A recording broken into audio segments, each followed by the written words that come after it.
जीवन पद्धती कोणत्या पद्धतीने शिकवतो, हे जो सांगू शकतो ना, तो खरा गुरु असतो. आणि त्याचबरोबर ज्या व्यक्तीला तुम्ही गुरुस्थानी ठेवणार आहात, त्या व्यक्तीचं चारित्र्य आणि त्याची मूल्य ही खरंच अगदी उच्च दर्जाची असायला हवी.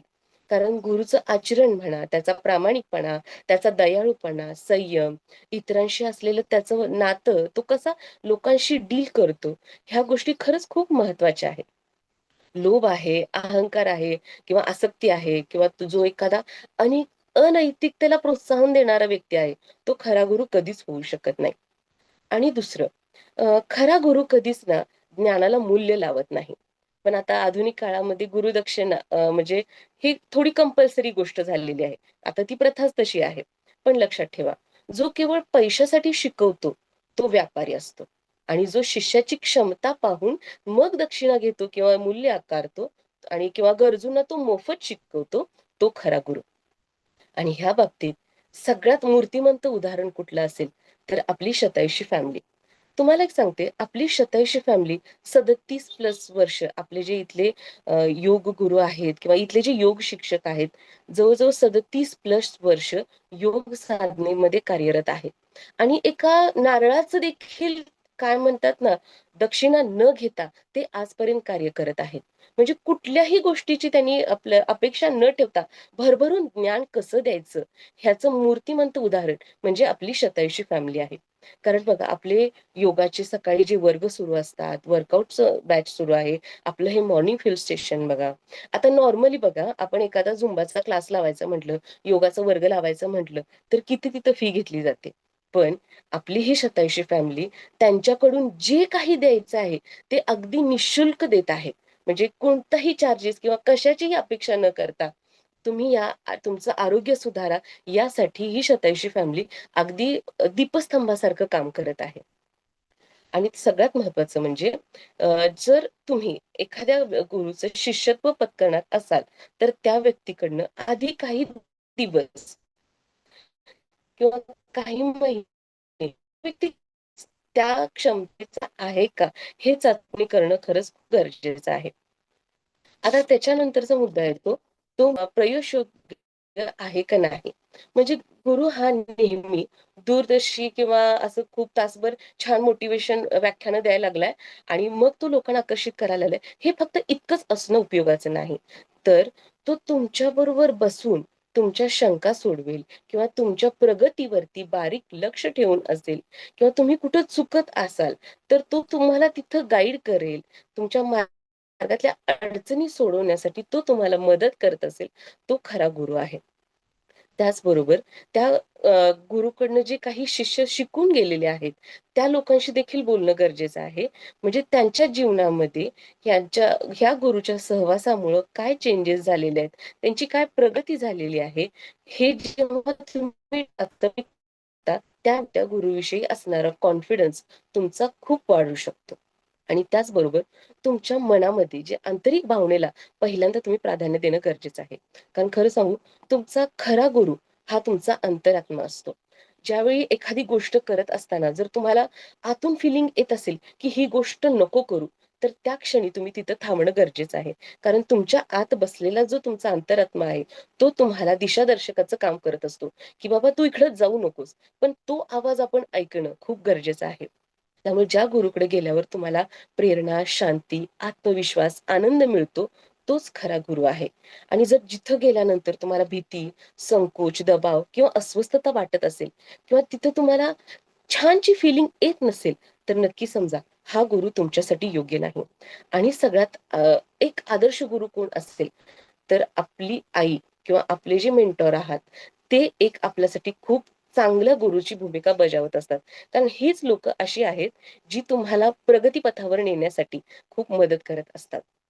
आता त्याचबरोबर काय, आता ह्या चांगल्या गुरुची लक्षणं तर तुम्हाला कळालीच.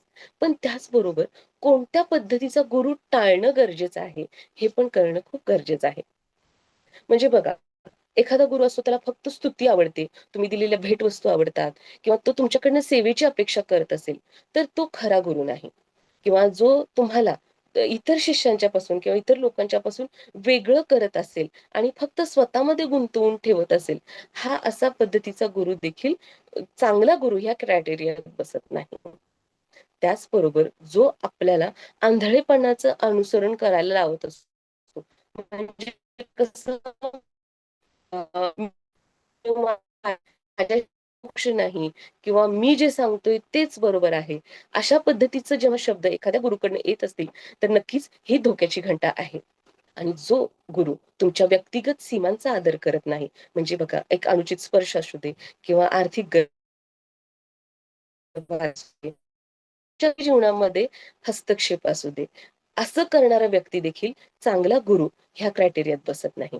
जो तुमच्यातला समीक्ष, तुमची विचार करण्याची क्षमता मारून टाकतो, तो देखील गुरु म्हणण्यासाठी योग्यतेचा नक्कीच नाही. खरं सांगू, परिपूर्ण गुरु मिळणं म्हणजे एक तुमच्या आयुष्यात मिळालेलं सगळ्यात मोठं ब्लेसिंग आहे. जो तुम्हाला सत्याच्या, विजयाच्या, प्रगतीच्या दिशेने घेऊन जात असतो. गुरु तर ना तुम्हाला शेवटपर्यंत नेणार नाहीये. तो तुम्हाला ना एक असं दार दाखवतो, जो प्रगतीचा मार्ग दाखवतो, ते दार दाखवतो आणि शेवटी ती वाट देखील तुम्हालाच चालायची आहे.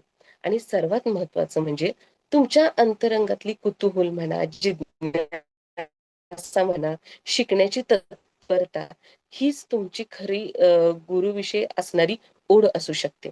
कारण एखाद्या वेळेस कसं होतं, एखादं लहानसं मूल असेल, ते देखील आपल्याला जाता-जाता एखादी छोटीशी शिकवण देऊन जातं किंवा एखादं परिस्थितीसारखं खरंच कोणीही शिकवून देऊ शकत नाही.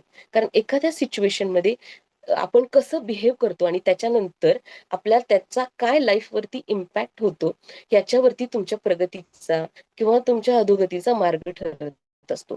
त्यामुळं तुमच्या लाईफमध्ये येणारी कोणतीही परिस्थिती ही नक्कीच तुम्हाला काहीतरी शिकवण्यासाठी येत असते किंवा तुमच्या लाईफमध्ये जी काही पुस्तकं, एखादं पुस्तक, एखादी व्यक्ती तुम्हाला अंतर्बाह्य बदलून जात असतं. त्यामुळं प्रत्येक गोष्टीकडे बघत असताना तुम्ही अशा डोळस रीतीनं बघणं गरजेचं आहे, की या गोष्टीकडनं मला काय शिकता येऊ शकतं. कारण त्यासाठी तुम्ही एखादा मोठ्या व्यक्तीकडनं शिकलं पाहिजे असं नाही. एखादं लहान मूल सुद्धा आपल्याला जाता-जाता छानसा धडा देऊन जाऊ शकतं.